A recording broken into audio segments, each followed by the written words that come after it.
امام علی علیہ السلام کی خدمت میں ایک شخص آیا اور دست ادب کو جوڑ کے عرض کرنے لگا، یا علی، آخری زمانے کے لوگ کیسے ہوں گے؟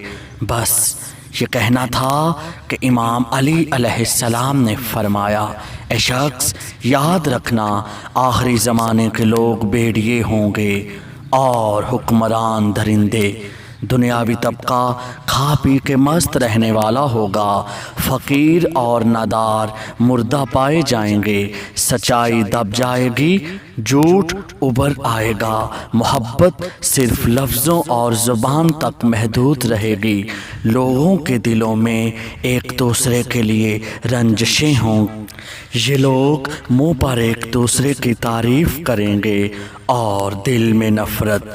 شریف لوگوں کو بے وقوف سمجھا جائے گا، کم ظرف اور دھوکے باز کو عقل مند۔ یاد رکھنا وہ زمانہ ایسا ہوگا جہاں اللہ کے رسول کے منبر پر لوگ کرتب دکھائیں گے اور درس سننے والے اس درس پر زور زور سے ہنسیں گے۔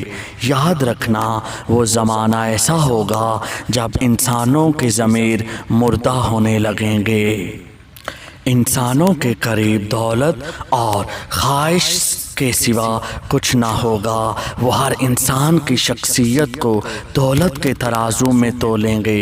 اس دور کے لوگوں کے نزدیک کردار کی خوبی ایک محض مذاق ہوگی، یوں انسان اپنے ہاتھوں سے اپنی روح کو کمزور کرنے لگیں گے، ان کی غذا سے لے کر آب و ہوا تک ہر چیز میں ملاوٹ ہوگی۔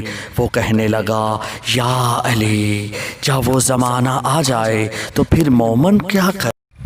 امام علی علیہ السلام نے فرمایا، مومن کو چاہیے کہ وہ ہر روز سونے سے پہلے حساب کتاب کرے کہ پورے دن میں کتنی نیکیاں کی اور کتنے گناہ۔ اس وقت مومن کی علامت صرف یہی ٹھہرے گی کہ اس کی تنہائی پاک ہو۔